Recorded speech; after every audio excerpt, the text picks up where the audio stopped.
You know, soothing words are nice, but maybe it's time that the two people who want to be president of the United States stand up and tell us what they're going to do about it. Because this is obviously a problem across the country, and everybody always says, isn't it tragic? And, you know, we look for, was the guy, as you said, maybe trying to recreate Batman.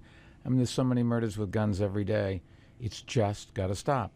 And instead of the two people, President Obama and Governor Romney, talking in broad things about they want to make the world a better place, okay, tell us how. And this is a real problem. And there, of course, Mayor Michael Bloomberg, one of many mayors, but probably the most vocal here on the issue of gun violence plaguing, obviously, his city, but we've seen other mayors talking about the violence in their cities. Now, I wouldn't hold his breath here because I don't think either candidate is going to do more than pass their sympathies on and the condolences to the victims and weigh in on this hot topic in an election year. So what I want to do is let's take presidential politics completely out of tonight's conversation. But I want to know if you think Mayor Bloomberg's got a point here. Is it time for us to address the national gun problem? And I'll tell you right now, I don't have all the answers. But I want you to consider the following and tell me if this is okay to you.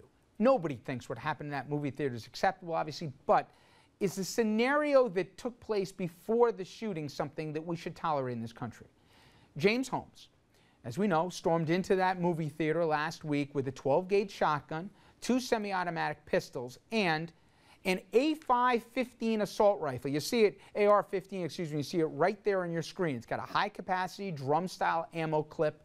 Now, he didn't just walk in shorts and T-shirt. He had body armor on, and he purchased 6,000 rounds of ammo online.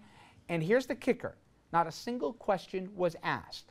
All of what he did was legal, and all of that happened without raising a single red flag. So again, I ask you, forget that he's nuts. Forget that this is Colorado. As a country, are we okay with that? Is it time here for us to say, there's a line, maybe you don't know exactly where you want it to be, but you know this has crossed it.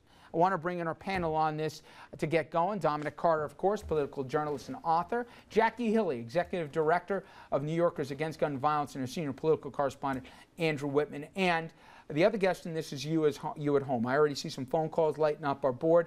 Call us as well and tell us what you have to say. And I intentionally have left this question open-ended so you can go in any direction. The toll-free number on your screen, 888-766-2428. And again, is it time for us to face, if you believe we have a gun problem in this country?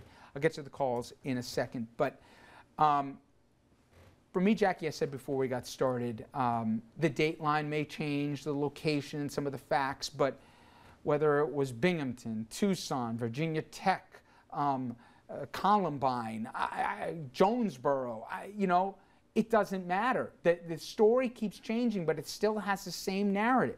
Crazy person gets his hands on a gun too easily, tragedy ensues here, nation grieves, we move on, rinse and repeat here, 2 months, 3 months, 4 months later. There becomes a drumbeat to this thing that I hope the public's as frustrated as me about. Well, I agree with you. I think we should all be on the same page that in our country in this day and age, it's absolutely positively ridiculous that military weapons should be available to the civilian population. And those include the rifle, and it also includes the high-capacity magazines that he used. It's one thing to have a single-shot shotgun to go hunting or a single-shot revolver, but the way the weaponry has developed over the last years, it's all about selling more and more high-capacity weapons, feeding devices, and other things. These weapons allow these kinds of mass murders to happen. Let's not be, you know, imprecise about our language. This was a massacre. This was using military weapons. Those are the things that we should be concentrating on, and it has nothing to do with the hundreds of thousands of people around the country who can continue to hunt and continue the traditions that they've long enjoyed with their families. It's a completely different. In the debates we've had in this country, seemingly ad nauseum, at least I remember since I was a kid, the limits of where gun rights start and stop. It used to be about stuff that, like an assault weapons ban, and then we allowed that to last. But look at some of the debates that are going on. Should we allow guns in bars, Dominic? Should we allow guns in airports, guns in kindergarten? I'm not making this stuff up. This is really allowing terrorists, allowing people on terror watch lists to buy guns. This is what the NRA argues. So we're not even getting into the stuff like we saw here today. Saw this past weekend. We're talking about just the most maniacal debates that we're having in this country, and it's got to, I imagine, be a lot harder to get to the core subject of we've got more people, more violent homicides, we've got more incarceration, we've got more gun deaths and gun accidents in this country than in any other industrialized world. It seems like we've gone off the rails. Well, first of all, there is a connection between all the places that you've just named. More guns mean more gun sales for the gun industry, and there's a direct financial link between the NRA and the gun industry. Since the 1986 Firearm Owners Protection Act, that was one of the laws that was heavily pushed by the NRA, successfully pushed through Congress, and allowed the internet sales that we're now experiencing. And the people who were promoting those were actual gun industry owners, and they continue to support the NRA to the tune of millions and millions of dollars. The largest donor to the NRA is the owner of one of the manufacturing companies that manufactured the weapon that was used in this case. And in the reports that he gives to his the people who support his company, he says over and over again that the internet sales have allowed the money to greatly expand and the profits. And then he turns around and he gives part of those profits to the NRA through a program that he developed called Roundup, which allows anyone who buys one of his products to round up the dollar amount that they spend to the nearest dollar, and the difference goes to the NRA. That amount of money in the last 10 years has amounted to $9.3 million to the NRA. But it can't just be the NRA, because if we had a brand of spinach that had killed 5 people, people would be demanding an investigation and how did this happen and let's stop it from happening. If there was a toy that killed 15 kids, everyone would say we got to stop production of this toy.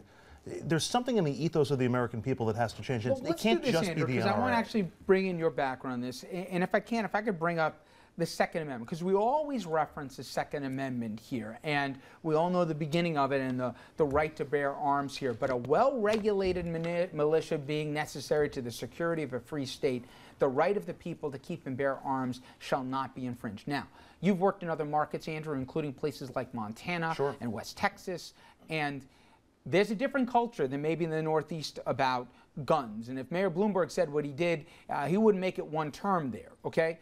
My point is, do you think if you sat down and said, do we need assault rifles? No one's going to impinge on your right to have a gun rack, and no one's going to impinge on your right here to be able to go hunting.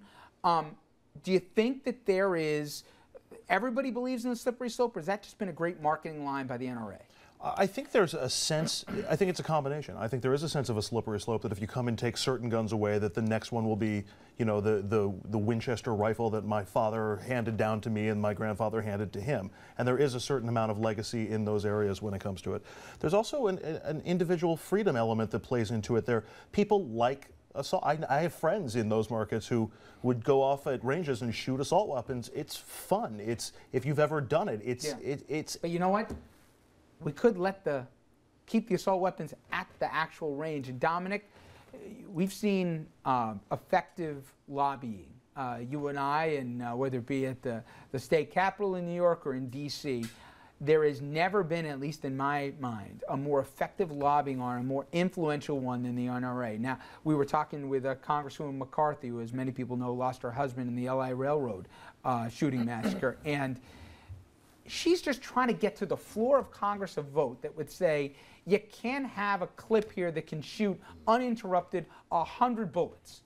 Who in their right mind is going to really oppose that? She can't even get it to the floor of Congress for a vote. But guess what, Richard? There's a television host in Montana right now that's ridiculing the opposite, that's making the opposite argument that you're making right now. The fact of the matter is, you mentioned lobbying. That's what this is all about. It's about the NRA. How can you negotiate with someone? We can talk about slippery slope and all of that nonsense. They're not going to concede one step.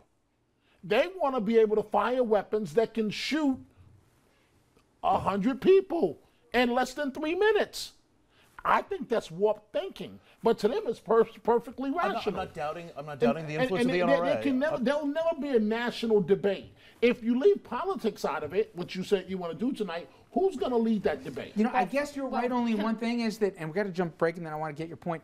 I really thought, and maybe I'm naive, but after Gabby Giffords, after Columbine, why? Why would you think a that? lawmaker in broad daylight. But why?